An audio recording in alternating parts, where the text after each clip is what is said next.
Good evening and welcome to the Chatham Borough Board of Education Forum. This evening we will be presenting 4 candidates to you. Before the debates forum started, actually, they chose their opening and closing statement positions, so that's already been done. Each candidate will have 2 minutes to present their opening statement, 1 minute to answer questions submitted by you, and 2 minutes to present their closing statements.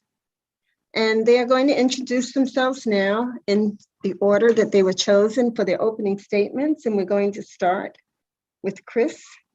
Tony, Zaina Yes. has to intro the league first. I'm sorry. Zaina, Sorry. So good evening. On behalf of the League of Women Voters of the Morristown area, I'm pleased to welcome you to our virtual forum for the Chatham Borough Board of Education. My name is Zaina Qureshi, and I'm a member of the Morristown Area League. The League of Women Voters in the Morristown Area League is a nonpartisan political organization that encourages informed and active participation in government, works to increase understanding of major public policy issues, and influences public policy through education and advocacy. Empowering voters and defending democracy is our message. Elections and voting are core concerns for the League. We are committed to providing fact-based information about issues and positions candidates take on those issues to help voters make their own decisions and participate in our electoral process. We envision a democracy where everyone has the right, the knowledge, the confidence, and the opportunity to participate. The League of Women Voters never supports or opposes candidates for our office or political parties.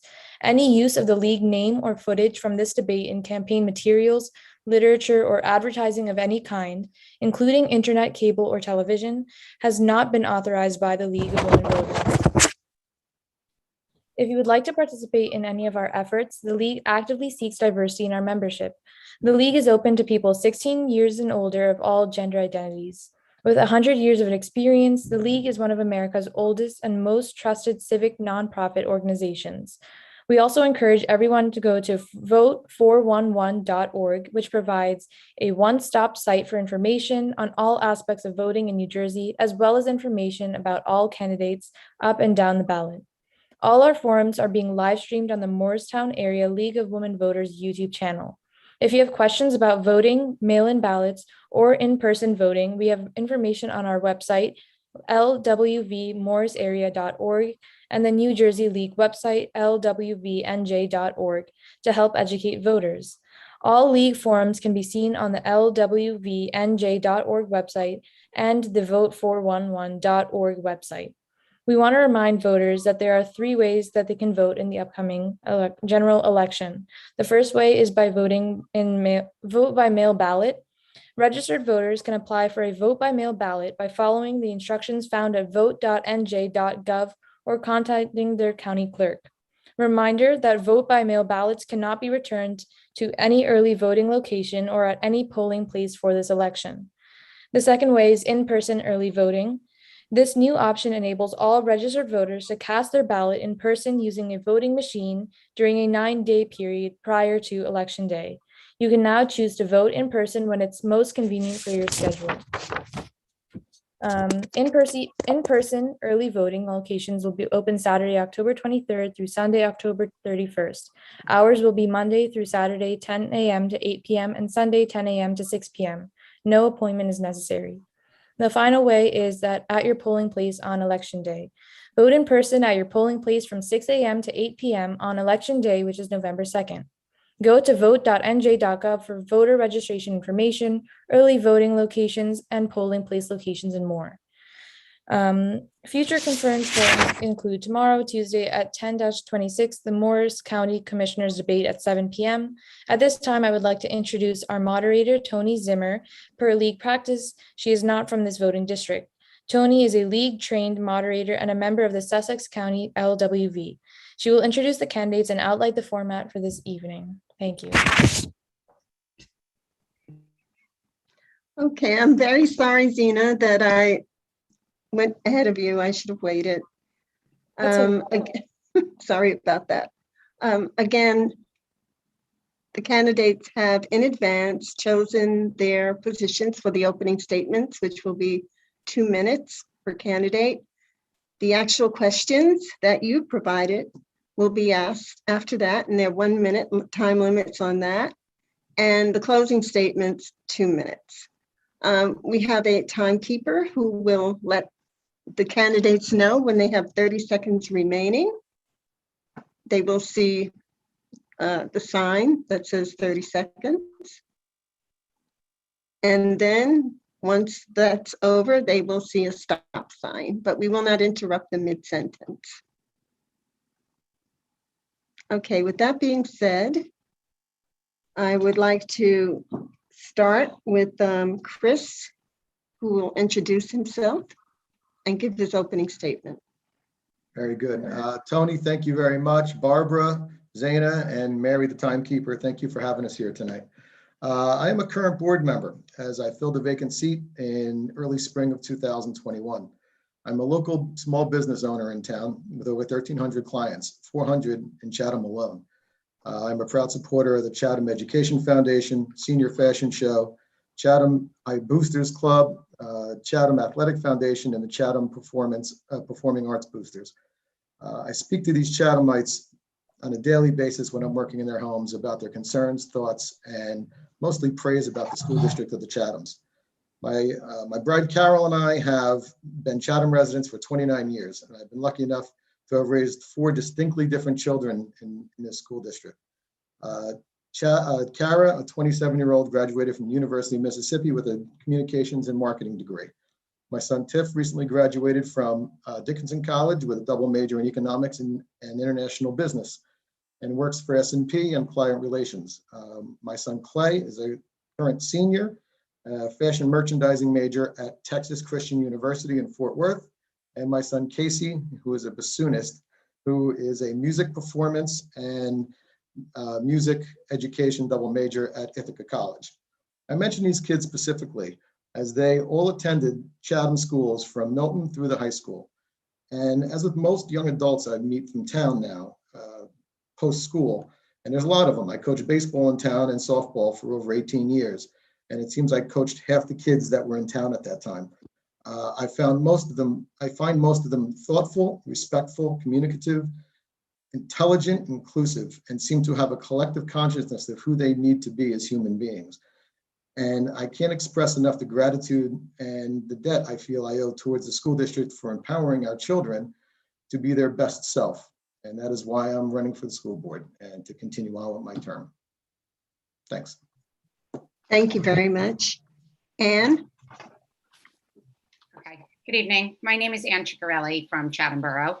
I just want to say thank you to the League of Women Voters for hosting this candidate forums. I know it's been a lot going on and you guys are giving your time and I really thank you for that. My husband Scott and I moved to Chatham 24 years ago and have successfully raised 2 boys in the Chatham School District from K through 12. My older son graduated from Wake Forest with a degree in finance and is working on Wall Street and living in the city. My younger son is a sophomore at Texas Christian University in Fort Worth, Texas. Professionally, just for me, I'm kind of been a little bit of a jack of many trades. I have a finance background and worked as a municipal bond trader for about 8 years before I had my kids. I have also run 2 successful home-based businesses, and I'm currently a real estate agent in Chatham and have been for the past almost 7 years. Volunteerism has always ran in my family, and I've always felt the need to give back to my community. My father was the president of the Board of Ed in Mountain Lakes, where I grew up for 10 years and on the Board of Ed for 14 years. And something that I have so much gratitude for, all that he gave to the school district. And I knew that I always wanted to do that myself because I feel that it's our right to give back after the education that I received. And same with the education that my children have received. I've always encouraged my family to give back and to volunteer whenever they are able. My other volunteerism, I have been involved in the PTO in many aspects. I ran the Chatham Youth Wrestling Club with my husband and other amazing volunteer parents in town. Been a room mother. I'm the booster and PTO liaison for the Board of Ed. And this would be my 3rd term. I've been on the Board of Ed for 6 years. I'm running for my 3rd term. Thank you so much. Thank you, Anne. Brian? Good evening. Thank you for the League of Women Voters and the NAACP for hosting this event. My name is Brian Hargrove. I'm a resident of Chatham for the last 16 years. I've been married to my wife for 22 years, and we have 3 kids that have gone through the school district of the Chathams. My youngest is in elementary school. I have a daughter that's a junior in high school, and my son graduated and is currently a sophomore in college playing lacrosse. I'm running for the Board of Education to help ensure that Chatham remains an excellent school district that will prepare our children for the 21st century and our global economy.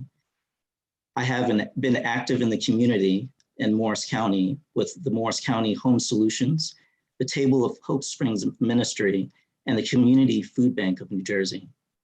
I come from a military family. My grandfather was in the military, in the Army. My father served 20 years within the Air Force. Both of my grandparents were teachers and educators, and both of my parents participated actively within the community. As such, I have been very active in the community, and I've been active in the Morris County community. I have a history of building internal relationships and collaboration within management team. I'm a senior procurement and vendor management professional, and I have the ability to drive value through negotiations and services received. I've developed, by means of community service and work experience, strong leadership and communication capabilities. My education and background have provided me with the ability to develop practical solutions to difficult problems, and fiscally sound quality of service. I will provide policy management and leadership to the Board of Education. Thank you. Thank you, Brian. Lara? Thank you. My name is Laura Friedenfeldt. I've lived in Chatham Borough for 12 years, and I have 2 children in the high school. I grew up next door in Madison and went to the public schools there, and then went on to Harvard University for a bachelor's degree in social anthropology and a PhD in history of science. I've since taught at Harvard, at UC Berkeley, and as a postdoc at Wellesley College. I've published 2 books with top academic presses, and I write for an online publication in my field, as well as serving as a historical consultant. I've spent my entire career in research and education.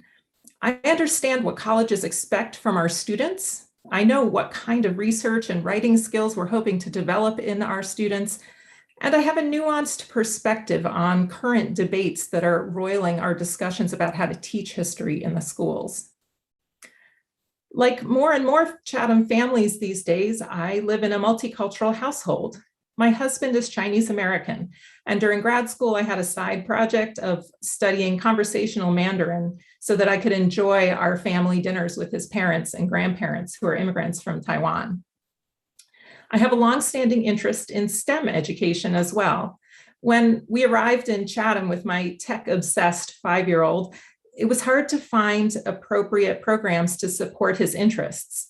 I ended up coaching Lego robotics on the first Lego League team for him and his peers at Lafayette, and I continued that for his younger brother, and then supported the 2 of them to develop good programming for their peers in the computer league at the high school.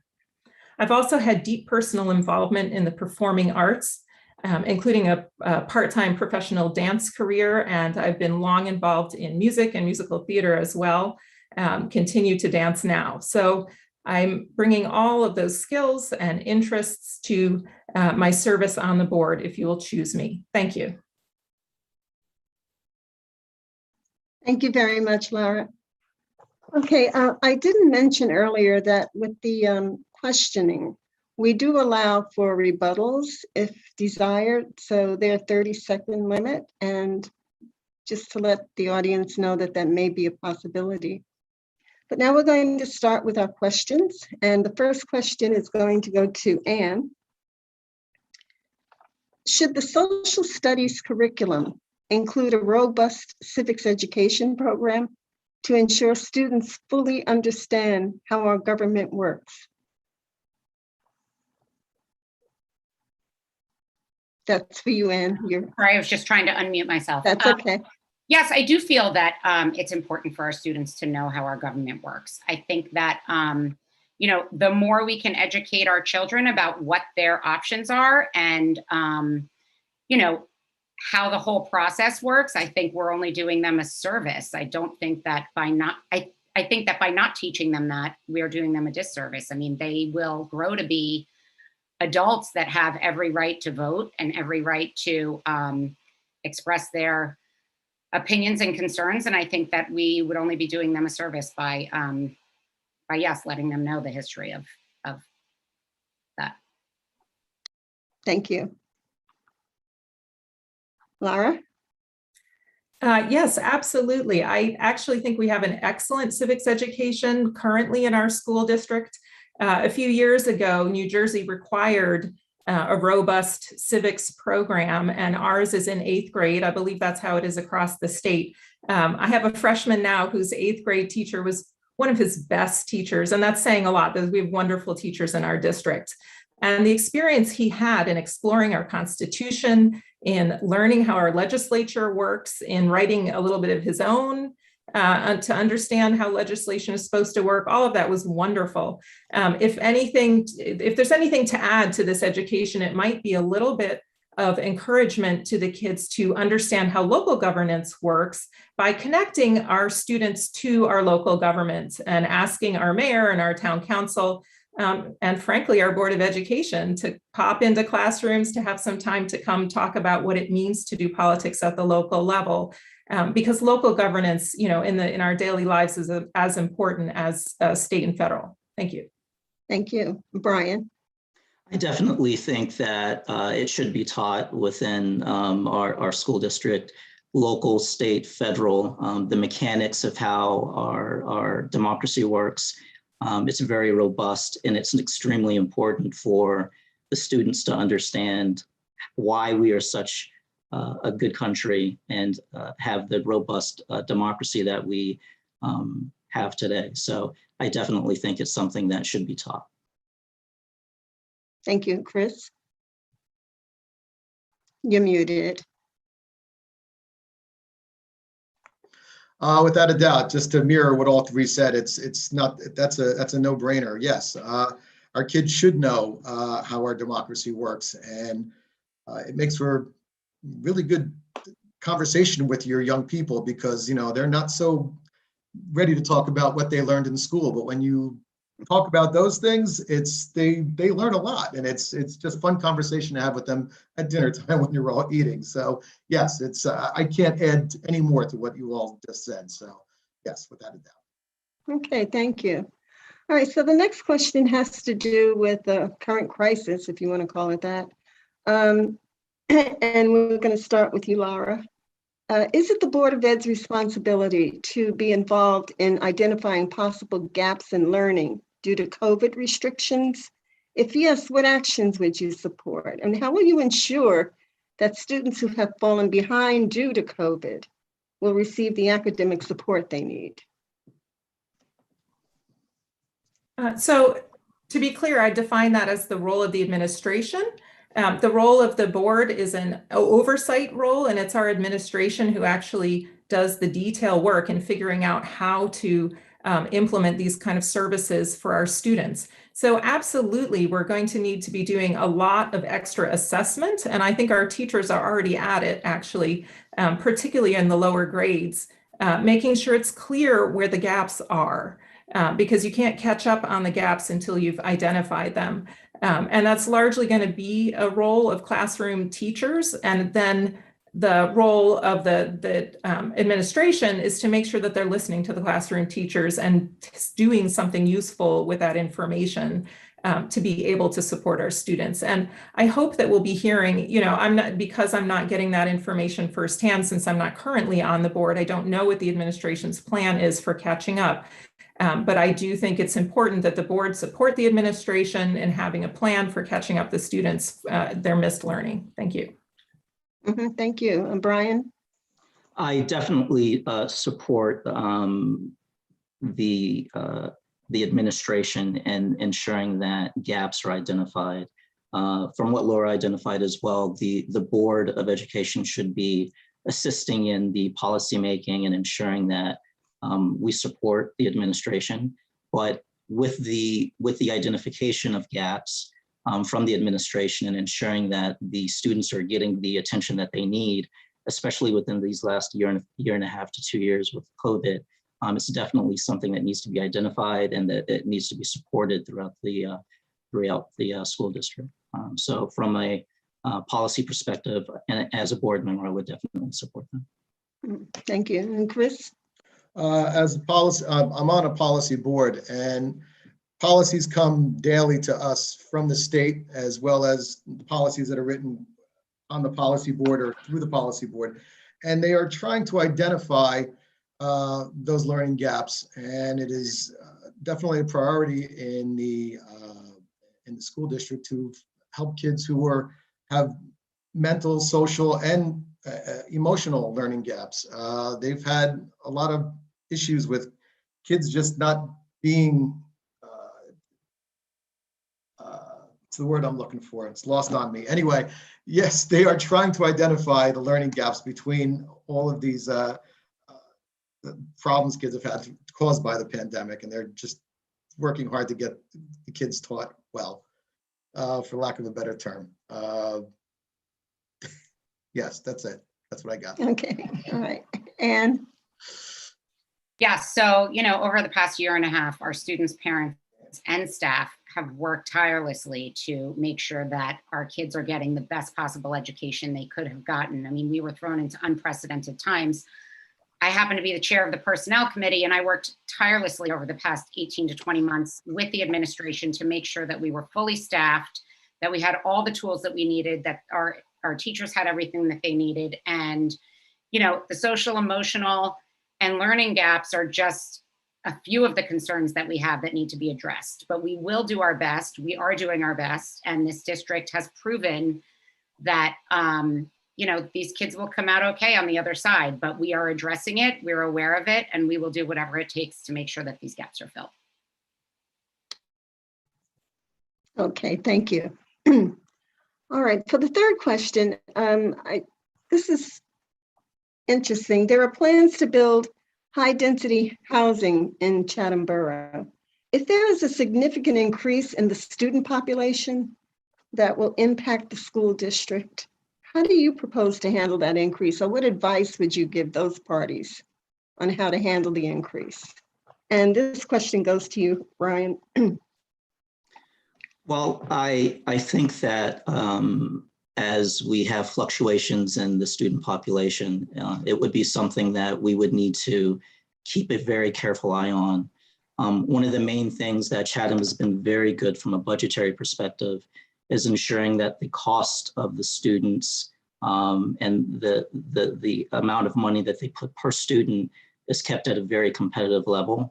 The same thing with the teachers and the student to teacher ratio. So I believe it's something that we would need to ensure that we keep a close eye on and ensure that the board has flexibility with the administration to ensure that any growth would be managed appropriately. Thank you, Chris. Yes, our district has been pretty fortunate to attract a lot of teachers, amazing teachers, and dedicated and committed to ensuring our students receive an excellent education.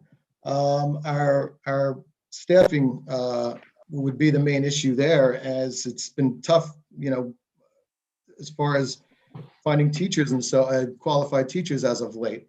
And Beth Grant, our HR manager, she is actively recruiting through colleges all the time to find new teachers. And she's that would be one of the biggest issues with staffing, to make sure you have enough staff. And she's continually going out. She literally visits colleges and recruits kids out of those colleges. So that's what we'd be doing. That would be the biggest problem, be staffing. Okay, thank you. And you're muted. So I happen to be actually the board liaison with the Chatham Borough Planning Board and the Borough Council. So I'm very familiar with some of the new building that's coming in, especially in Chatham Borough. One of being a pilot program, which is payment in lieu of taxes. So what we are doing is we are working very collaboratively with the borough to ensure that there will be some funding given to the school district to account for any addition of students that happen to move into town in these particular locations. So like Chris said, we are keeping a close eye on staffing and making sure that, you know, we have the space for any new children that move into town and that we do get the funding that we deserve. Thank you. Laura? So I've heard a lot of concern about the new housing, but I think it's important for us to see the big picture. Demographically, our district is actually shrinking. We have fewer and fewer students in each elementary school grade. And when the district shrinks, we lose things, like we can't necessarily have all the librarians we had before. And that was distressing to me, and I think to a lot of people. We have to remember that part of why we have nice programming and we have so many clubs and so much different kind of things you can participate in is because of the size of our district. So I guess I see this new housing, which frankly, a lot of it is fairly small units. I doubt there's going to be some huge influx, but if there were, it's actually going to offset what has been a gradual decline. And I think, you know, ideally, we have a steady state so that we can continue, so that our faculty can be consistent, so that our clubs can be consistent, our coaches can be hired and not wonder, do I have a job next year? Or do I need an assistant next year? Consistency is good. So I'm positive about these developments. Thank you.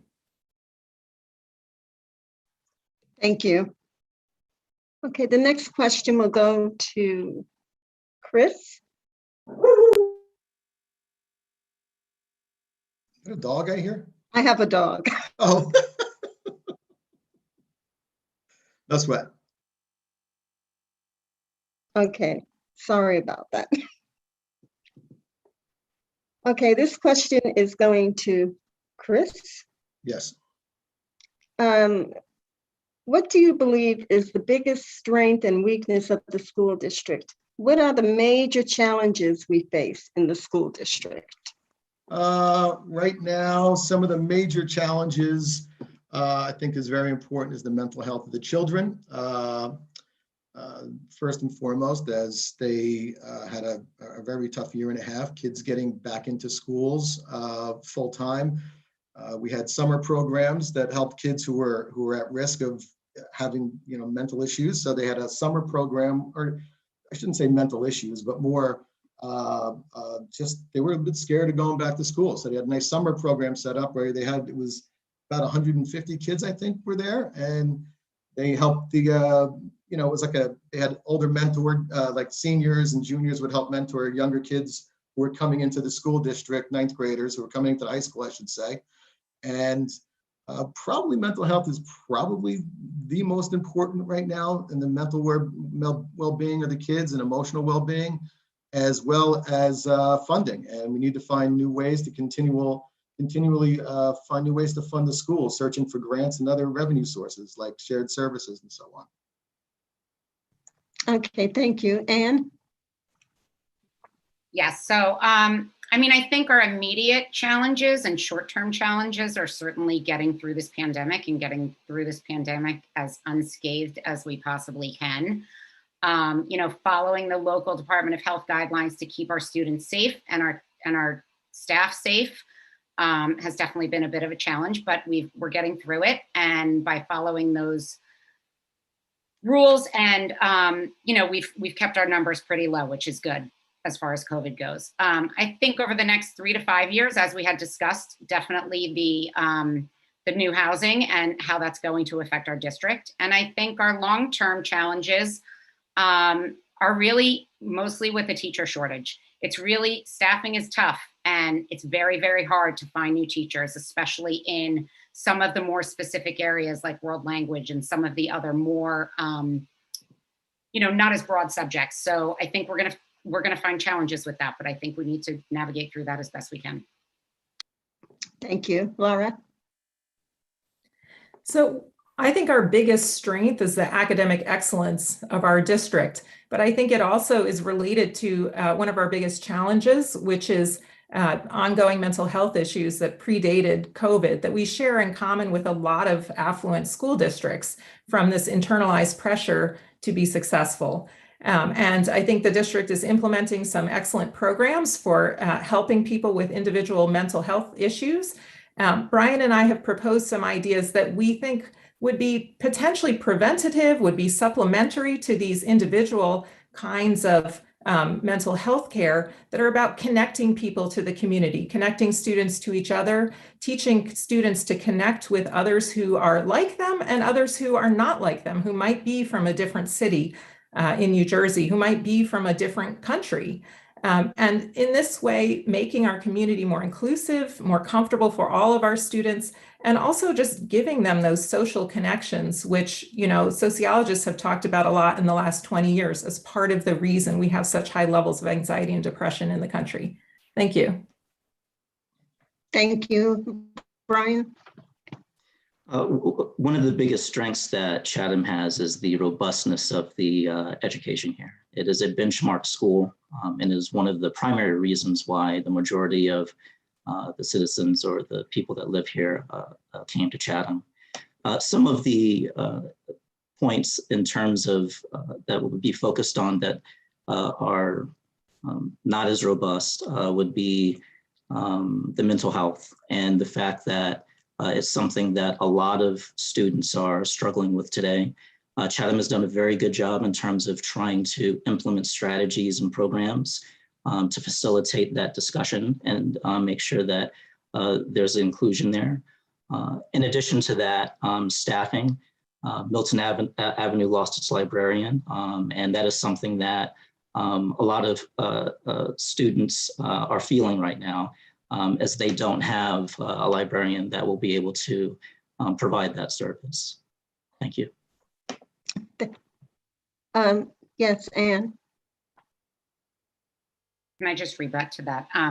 Yes. Just in terms of the librarian, as much as we didn't want to have to eliminate a librarian, our class sizes have gone down dramatically. Last year's graduating class was 361 students.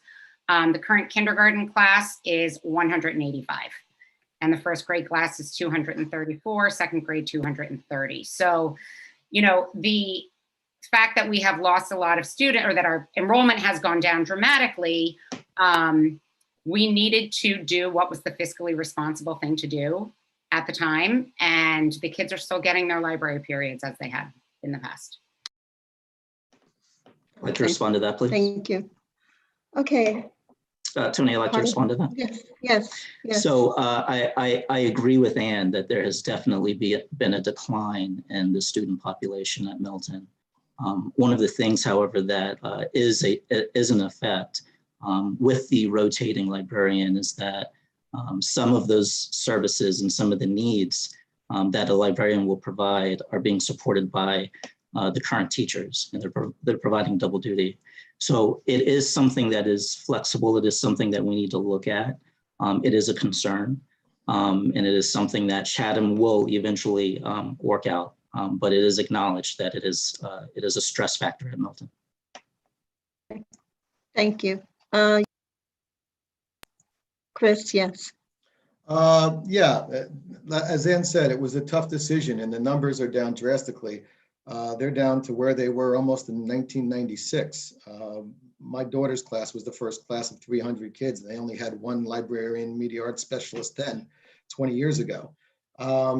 We have to be, I mean, 60% of the people in this town do not have children in the school. We have to be sort of cognizant of the fact that our taxes pay for these things. If we saved $90,000 a year from having to lose one teacher, I mean, that's $500,000 over 5-6 years. And that's sort of important with taxpayers' dollars. We have to be very conscious of that at all times. I'd like to respond Thank to that. you. I'd like to respond to that, please. We'll have to come. We'll have to Understood, come but back to this because you've already had your turn to rebut. okay, well, he provided. Okay, Lara. we'll come back to it, Lara. We'll come back. Okay. Okay. The next question is going to Anne first.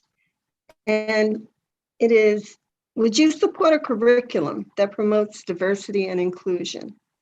Give details What would you do to ensure a more inclusive curriculum that contains historical information on the contributions and social interactions with all nationalities? Yes, I would support a curriculum that includes diversity and inclusion, but what you need to remember is that our curriculum needs to align with the New Jersey State Department of Education. And we don't write our curriculum as a school district. The curriculum is dictated to us by the state. Yes, we can make some changes to it. As far as a Board of Education member, it is not our place to write curriculum. It is our place to approve curriculum, and it is our job to ensure that the school district is run well. We do not run the school district.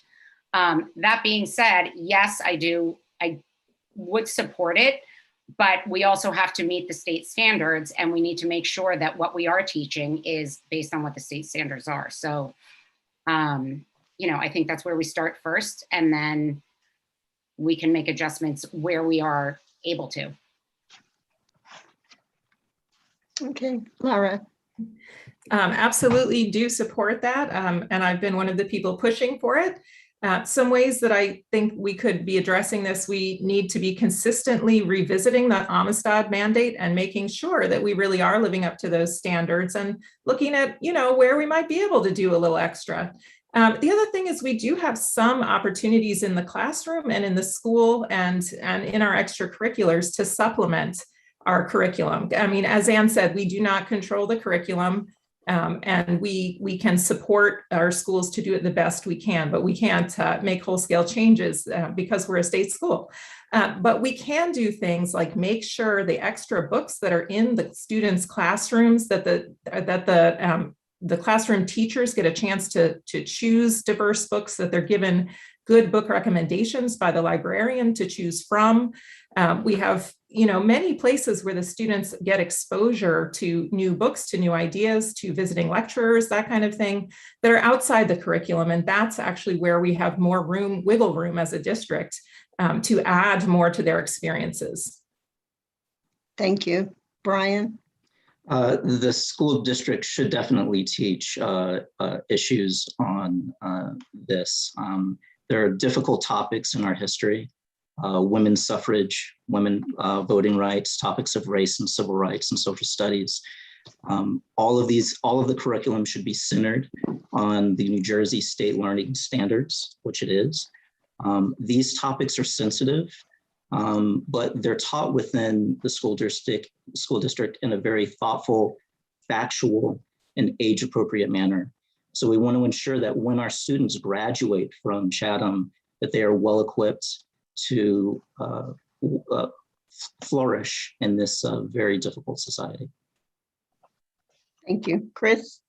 Like Brian just said, yes, this is, we do have to stay within state standards of how we teach this, but we have supervisors who are constantly going beyond, and they're trying to constantly evaluate the curriculum and program to ensure that we're preparing students as critical thinkers and global citizens. We have a good critical eye. We have a critical eye on use of to be a formative program with an evaluation. They continue to evaluate their curriculum, and we as a board do hear about things that people are not happy about, certain books and certain so on and so forth. So we learn about what goes on, and so there's books they'll take in, books they'll take out, because some folks don't like it, some folks it offends, that type of thing. So we're continually checking out or going through the curriculum, and the supervisors are continually massaging it to make it work. So, yeah. Okay. Lara? What experience do you have that will make you a good board member, and why? And what specific previous experience have you had that you think will help you with the BOE role? Excuse me. So I actually serve on the board of my professional organization, the American Association of the History of Medicine. So I have had pretty extensive experience serving on a board where our role is to give guidance to our leadership. And I've been serving actually during this difficult time for every organization through the pandemic and through serious soul searching about whether we're doing what we need to be doing in terms of addressing race and racism in our organization. And it's been really inspiring and useful experience. And I feel like I've learned a lot about how to work with a group to get that kind of important work done, to make difficult decisions for our organization about how to hold a conference online when it's a huge disappointment, about how to make sure we stay afloat at a time when we're, trying to get back going next year. And then as I said in my introduction, my experience in an academic setting has just taught me a lot about what good teaching and learning look like. Thank you. Brian? My background comes from a lot of international business. I received my MBA in international business in England. After that, I received my executive certificate from MIT in technology, strategy, and operations. I've done a great deal of community service, working with groups, ensuring that they receive the services and the needs that they have with difficult times. I believe when you're working in a dynamic organization, teamwork is always the best thing. So if I was to be part of the board, I would ensure that I work in a collaborative manner with the other board members to ensure that we can provide whatever resources, services, and support to the administration and the overall students within the borough. Thank you. And Chris? Chatham overall. Thank you. Chris? What would make me a good board member, I don't run the schools. I'm not a professional educator by any means, nor a certified business administrator.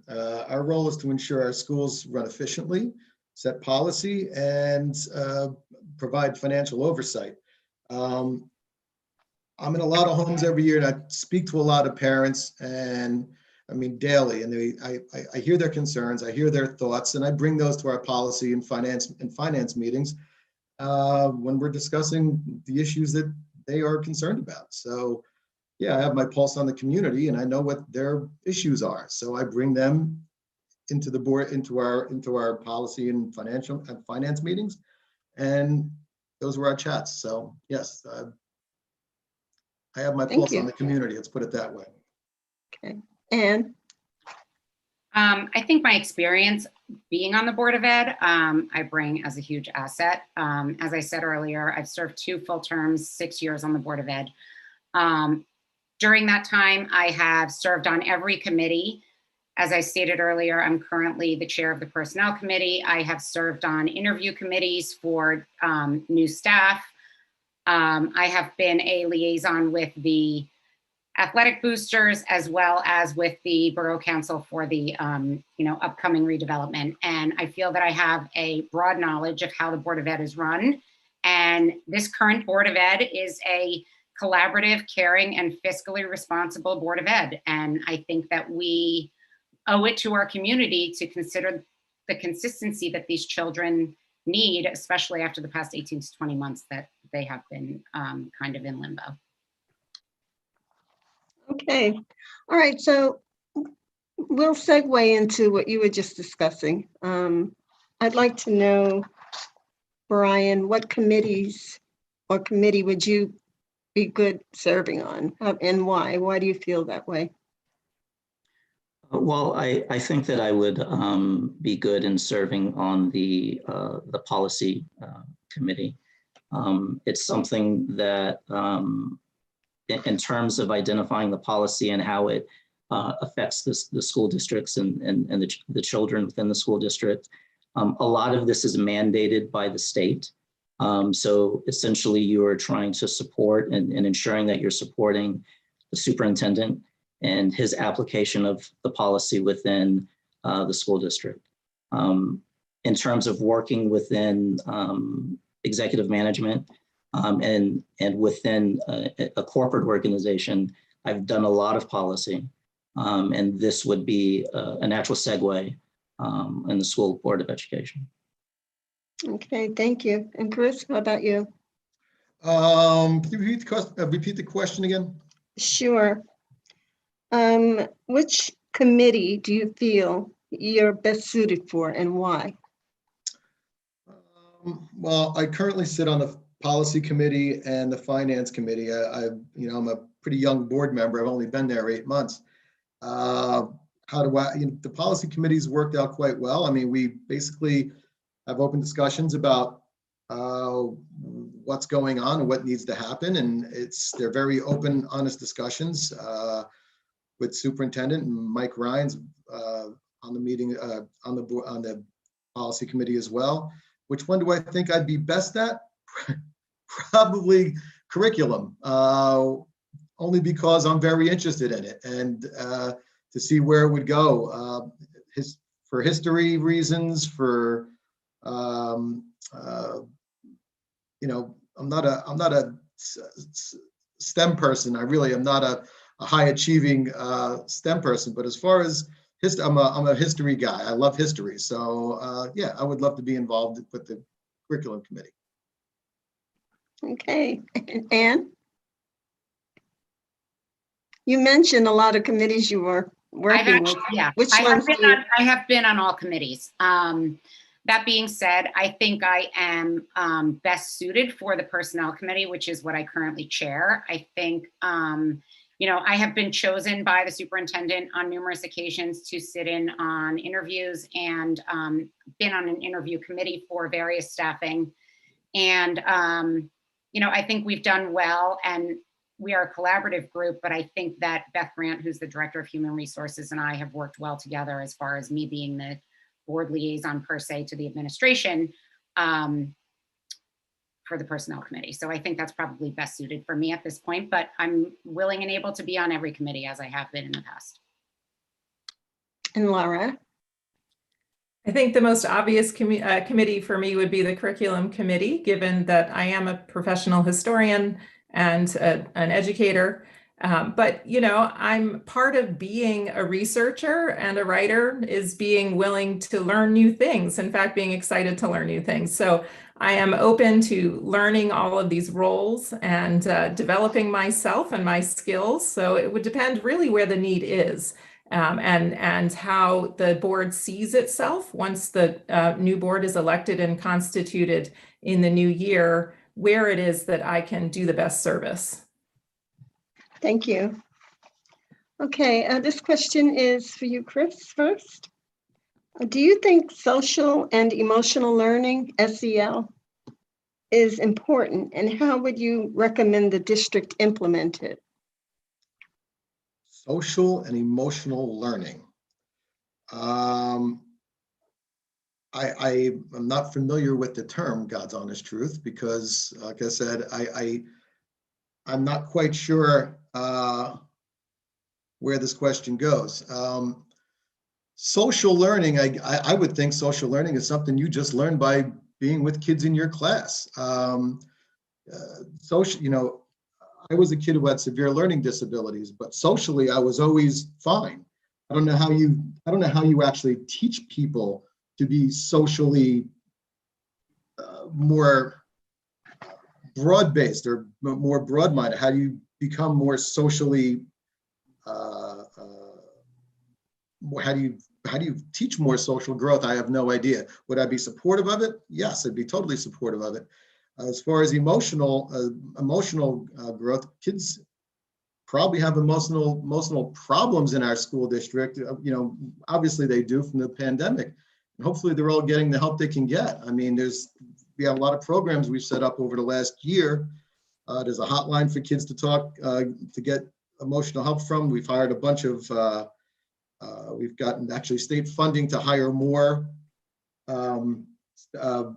Support staff and professionals to talk to kids with trouble. So, all right, thank you.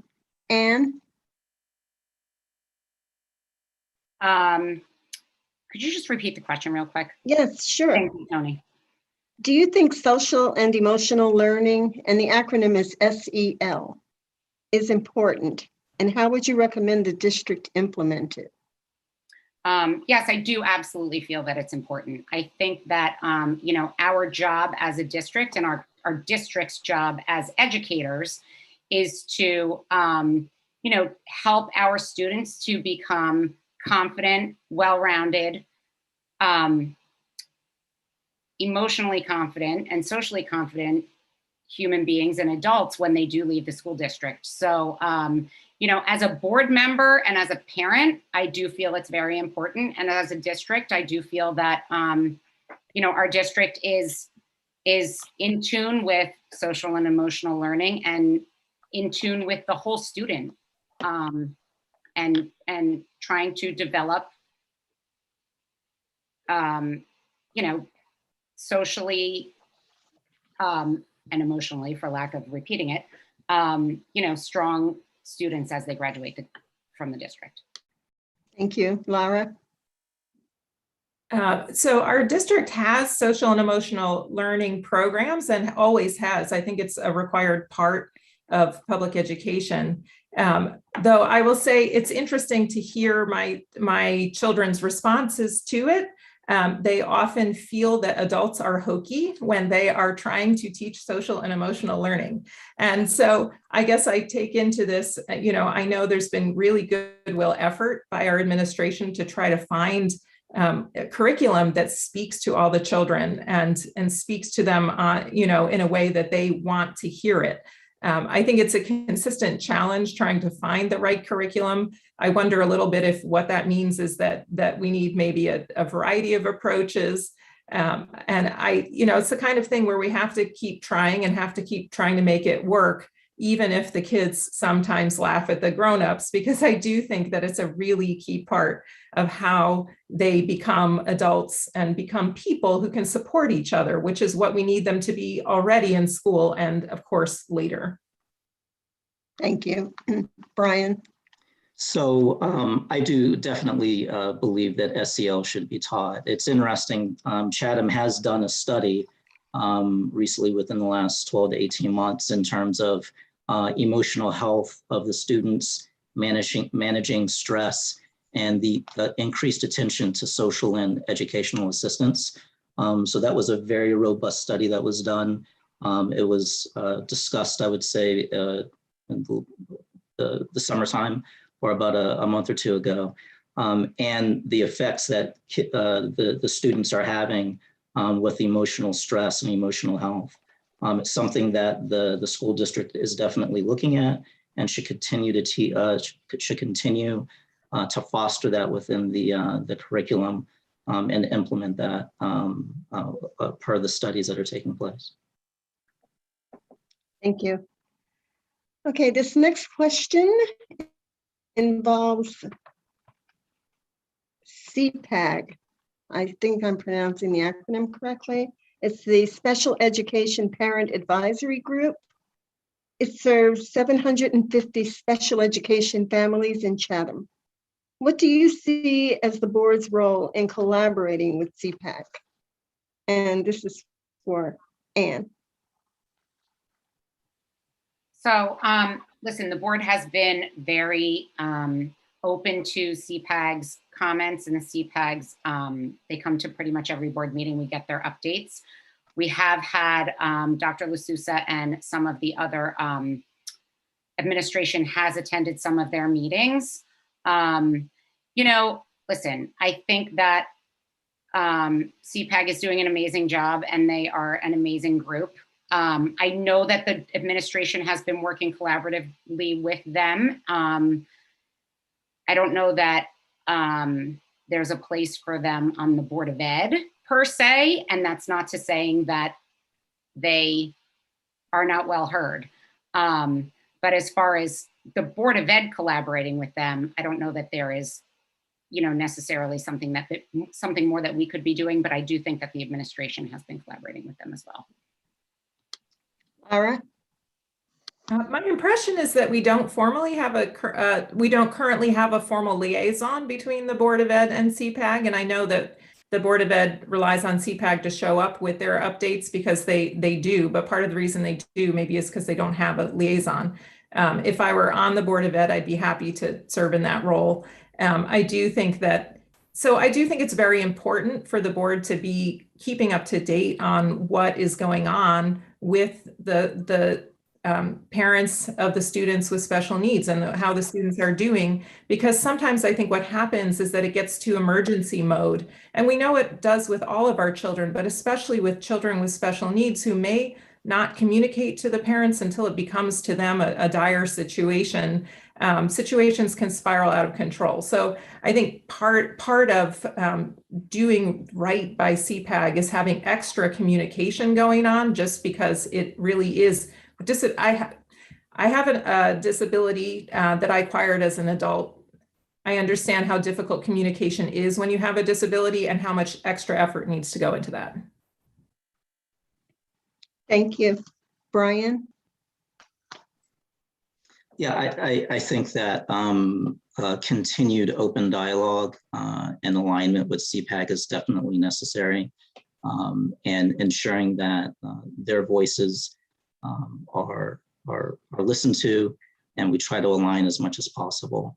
On the board, it is again a directive of policy management and managing the finances. So that is the #1 directive. But in terms of being any support and embracing anything that we can from CPAC, we'll definitely do that. Okay, Chris? Again, as somebody who had severe learning disabilities as a kid, I feel for the parents of all kids who have kids with special needs. I had a daughter who had auditory issues as well, but was just proficient enough in everything to not be granted the help she needed when she had issues. So as far as CPAC goes, I saw Emily Sorrentino speak at a CPAC symposium recently. They had at I believe it was at the high school. I saw it on YouTube, and she was magnificent. And and I know the CPAC people were very happy with Emily's hire. And I would be more than happy, like Lara said, I'd be plenty happy to be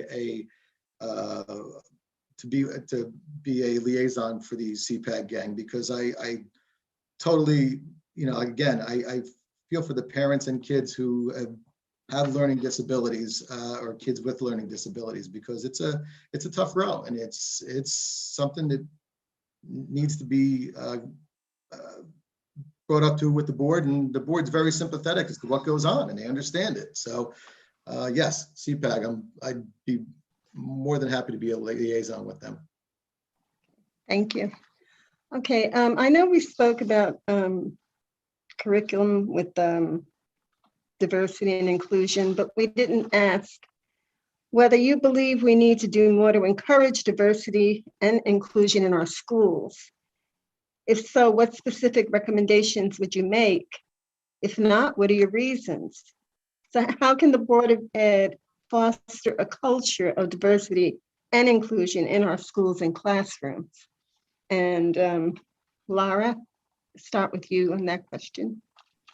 Sure. So Brian and I have proposed a couple of ideas for how to bring community members who may not know each other together better, and how to put us in contact with a broader community around us, so that we don't see ourselves in this tiny Chatham bubble, but that we actually see people and learn to include people who are different. And one idea we have is that Chatham is far more diverse now than it was when I moved here 12 years ago, and certainly than when I was growing up here in the 70s. 20% of our students are students of color, and many of them are from international families. One of our ideas is that we could potentially reach out to folks and let them know if they're interested in being on a resource list for students as people who speak a foreign language or who have grown up elsewhere are available to do oral histories or to give advice on travel and living abroad, that we could connect students to those volunteers. Thank you. Okay, thank you. Brian? Thank you.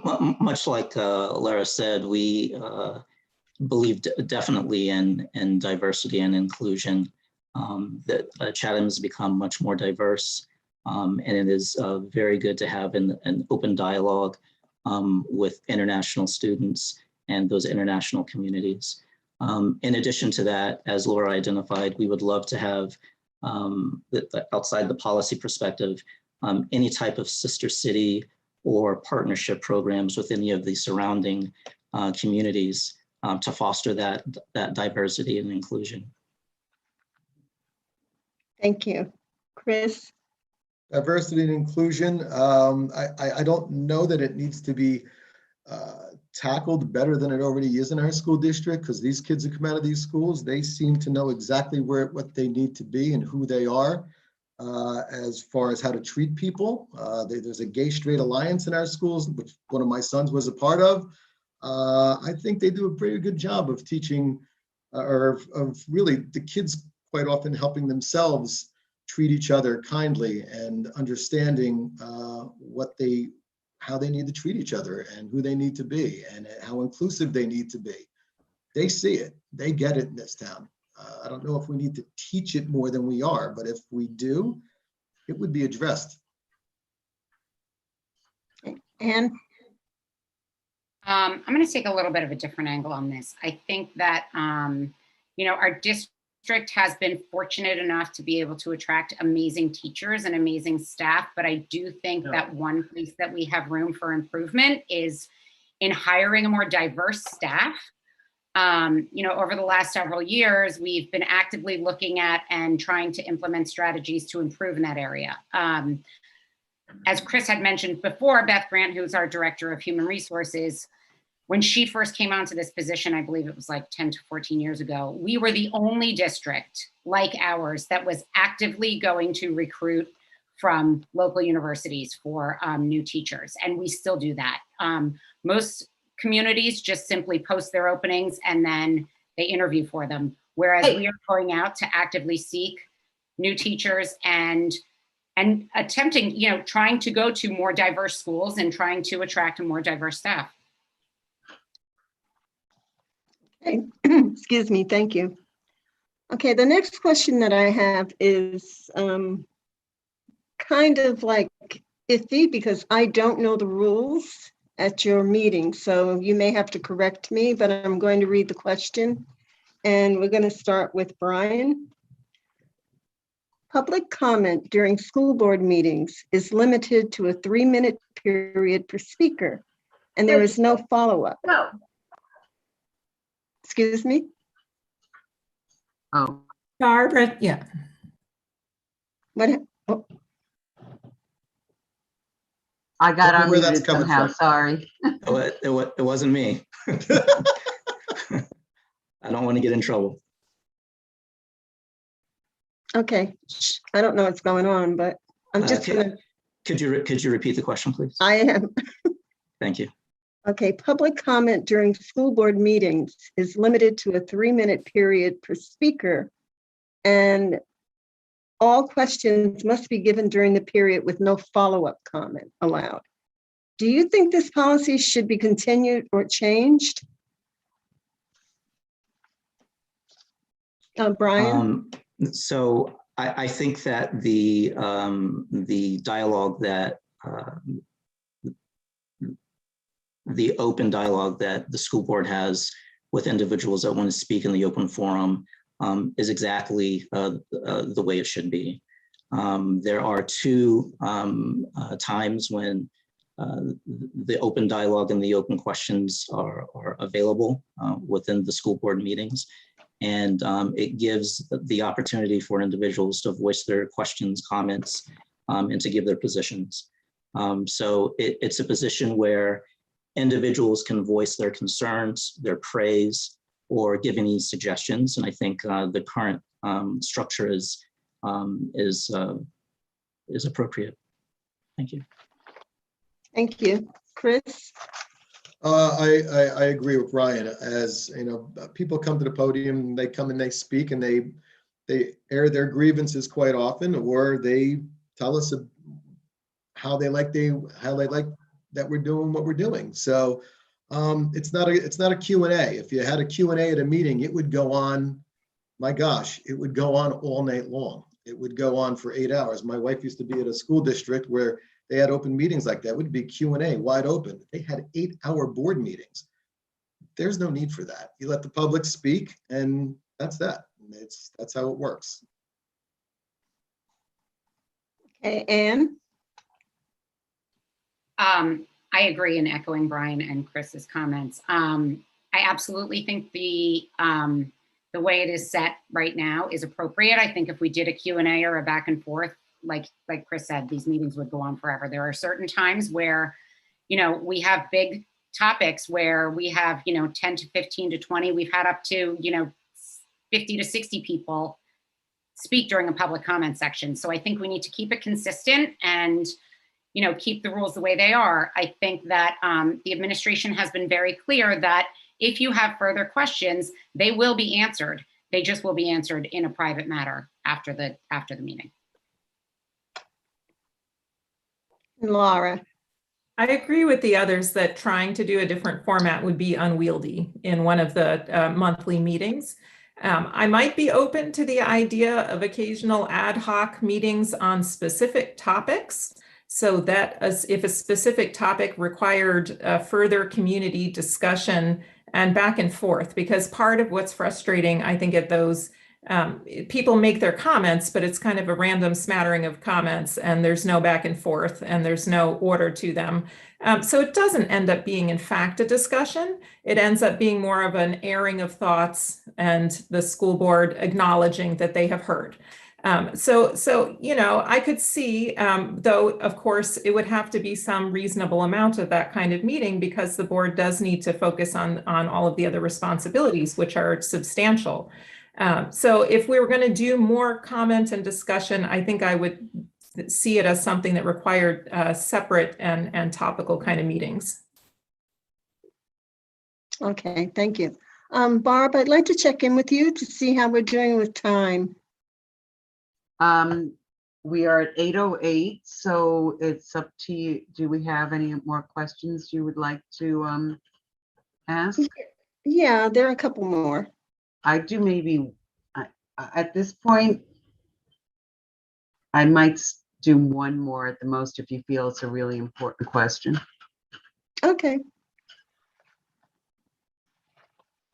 Okay, I think we probably answered one of them already in another question, so that's good about diversity with teaching. And okay, so we don't have to, Tony, we don't have to do all the questions if you don't, so it's up to you. I know, but this one is interesting. This is our district is now ranking as low as 37th on some lists. What could you do to improve the district and improve rankings? Chris. You're muted. You're muted.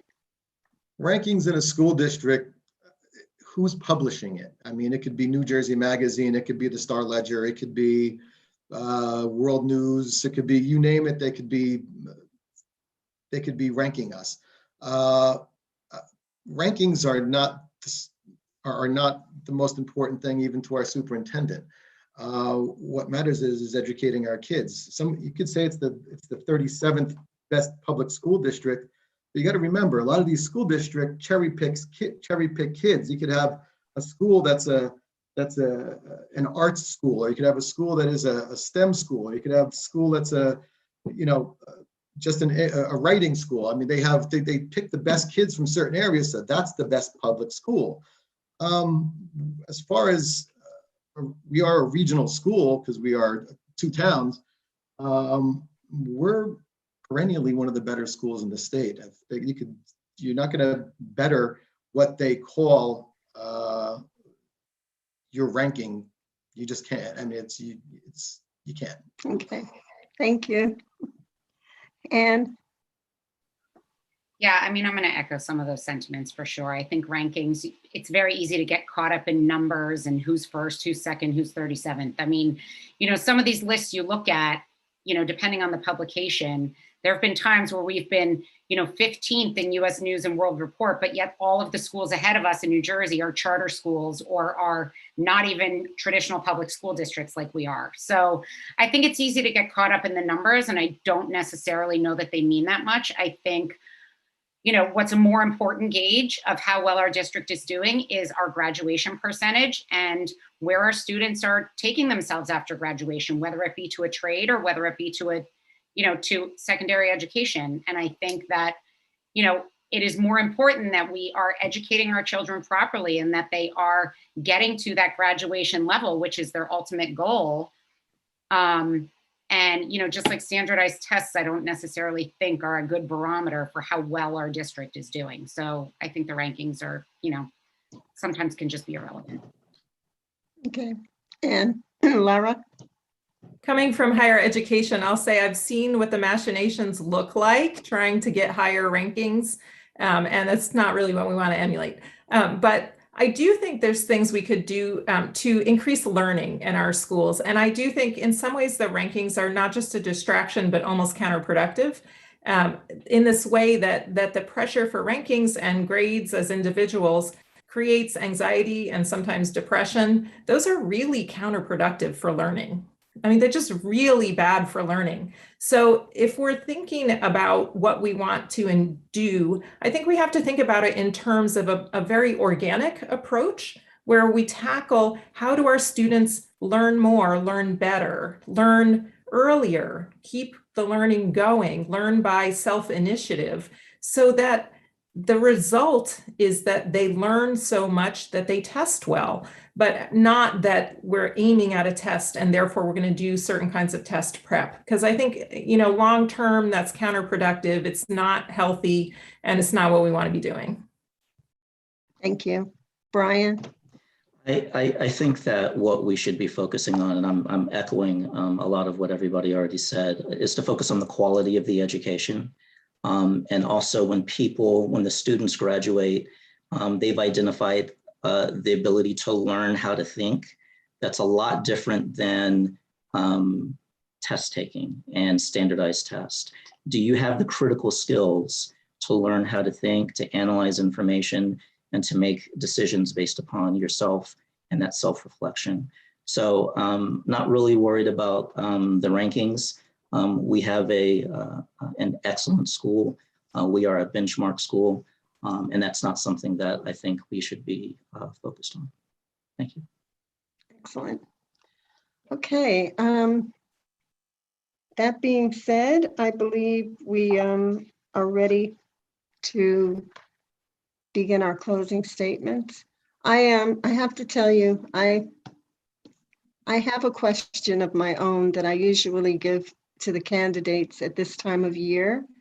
If you have a good sense of humor, I'll give it to you if you want to end on a happy note. Or what do you say? You want to go for it? Yay. Okay, here it is. Here's the last question. You're invited to a Halloween party. It's a costume party, and you have to come dressed as a superhero. Who do you come dressed as and why? And we'll start with Anne. It's a lot of pressure, Tony. Okay, who do I come dressed as and why? I think I would come dressed as Invisible Woman. And I think the reason I would come as Invisible Woman is because I want to be able to hear the chatter. I want to hear what's going on. I want to hear what's going on around me. What are people's concerns? What are people's worries? What are people loving these days? What are people, we're in a really weird place, all of us, district, everybody, adults, kids, everybody's in a really weird place. This is a world that we didn't really expect, right? So I just want to be able to sit and listen and watch and see where everybody is feeling. Okay, Laura. I'm going to say Wonder Woman because I was the little kid who, in kindergarten led a march on the blocks because the boys said the girls couldn't play with them. And went to my good friend Liz and said, Liz, they said we can't play. She said, let's go tell them they have to let us. So I kind of identify with my feminine superheroes, but maybe also Wonder Woman because she has no guile. She is the most sort of optimistic, maybe naively optimistic person. And I think that, you know, tends to reflect my personality. I'm kind of the least cynical person on the block. And that's, I guess, why I'm willing to run for school board when people are threatening to bomb school boards. Here I am, and really hoping to be a positive part of our community. Thank you. Brian. I'm the oldest of three children in my family, and I've always been the protector. So I think I would come as Superman. I think that the students, the teachers, the administrators over the last year and a half to 2 years, they've just been through a lot. And no one saw this coming, and they've done a really, really good job. The students have done a really good job of staying focused. And even though it's been very difficult, they've kept, trudging along. So as much as I could, I would like to protect them as much as I could, and make sure that everything's okay. So I think I would come as Superman. Thanks. Thank you. And Chris. Only because the first thing that comes to my mind is an old Saturday Night Live skit with Garrett Morris being Ant-Man. And he was Ant-Man, and all the other superheroes, there's like the Hulk and all, they're like, Ant-Man, who's Ant-Man? He says, I'm an ant, but I grow up and I have the strength of a human being. And they all made fun of him for having the strength of a human being, which, who the hell needs more strength than just being a human being? I mean, what do you need more than that? So I just find it, the first thing I thought of, so I'd be Ant-Man. Great.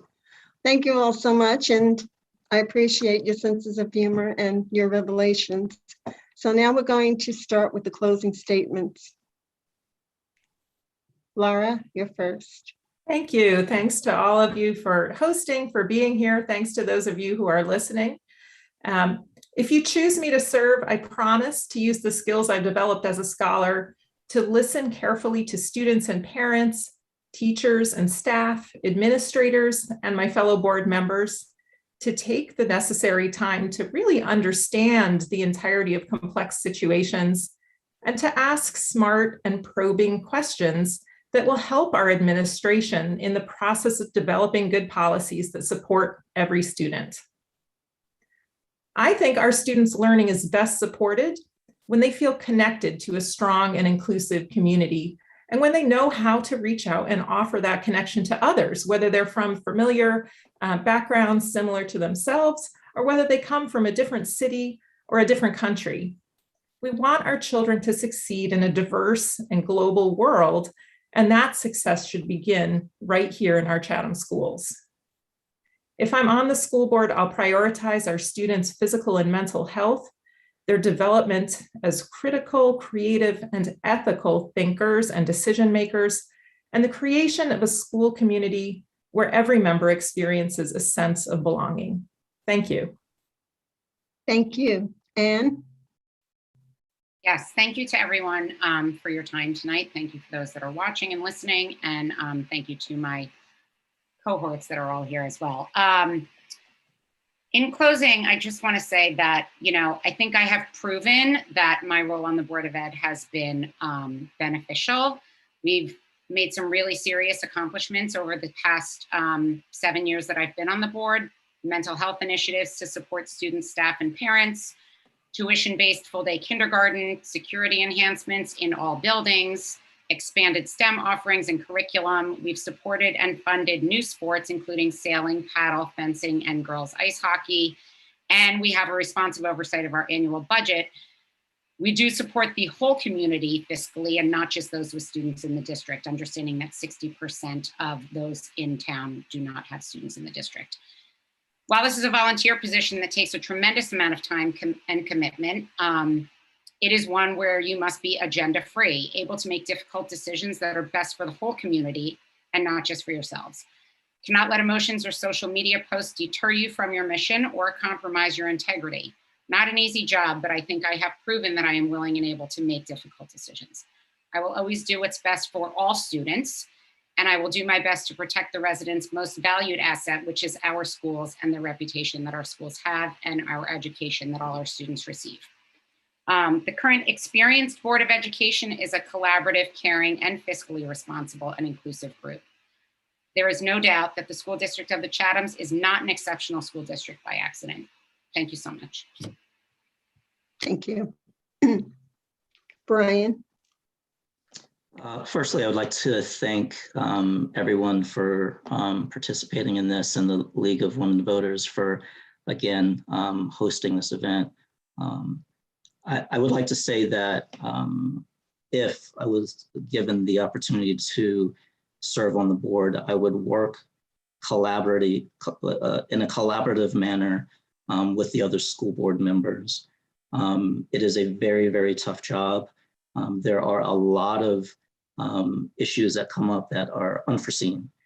So you must remain flexible, practical to tackle the large decisions, the large issues that come up, and ensure it's done in a fiscal, appropriate, and focused manner. I believe that my background illustrates that I can do that. If elected, I would ensure that there's the continuation of health and safety for the school, the students, the administrators, and the teachers, not just when it's identified as an executive mandate, but also aligned with the health board and what is best for the students within the school district. Promote an inclusive educational community. I would push within budget as much as possible. The return of the librarian. Our teachers are spread very, very thin through the pandemic, and they are spread even more, providing resources and the services of a librarian with the rotation. I would continue the strong tradition and excellence of Chatham educational system, and I would provide a fiscally sound quality service, policy management, and leadership to the Chatham Board of Education. Thank you. Thank you, Brian. Chris? Thanks again for having us and listen to my ramblings, as I am super uncomfortable speaking in public. We have a very seasoned superintendent. He's very professional. Mike D'Souza is. He's assembled a fabulous staff and his administrative staff, and is extremely competent. And as a board, we need to give him and his staff the independence to continue to bring in innovative and inventive teaching methods and cost-efficient solutions to best serve our community. In my short time on the board, I find this board is agenda-free. It's an agenda-free unit that works collaboratively as a team with other board members and the administration to keep our schools perennially one of the best in New Jersey, to keep our kids safe, and to ensure our schools run efficiently, cost-effective. And as I said earlier today, 60% of our taxpayers do not have kids in schools, so we have to be mindful of every dollar we spend. It's not a mistake that our home values are what they are in Chatham. The school district is the centerpiece of that puzzle. I moved here 30 years ago because this is where I could afford a home, not because of the schools. I had no children at the time. It was much cheaper than Essex and Union counties because of the taxes. I literally bought in this town in 1992 because this is where I could afford a place. That probably wouldn't happen today. This school district helps keep the home values up.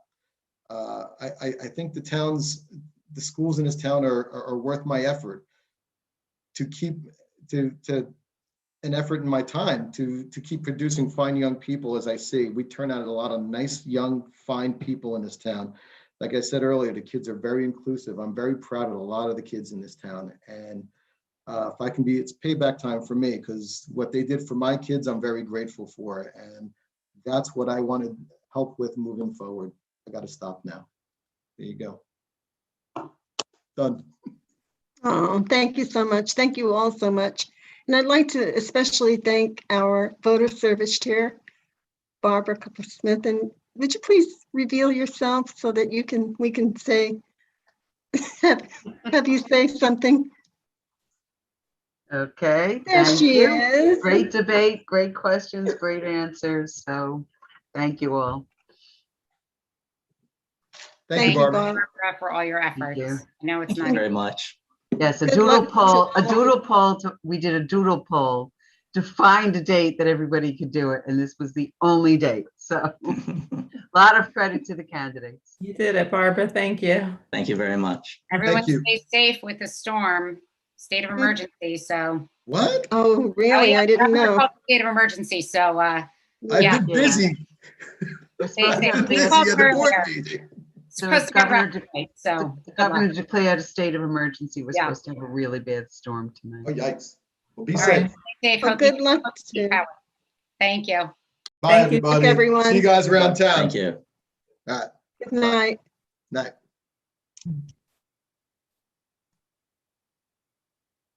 Okay.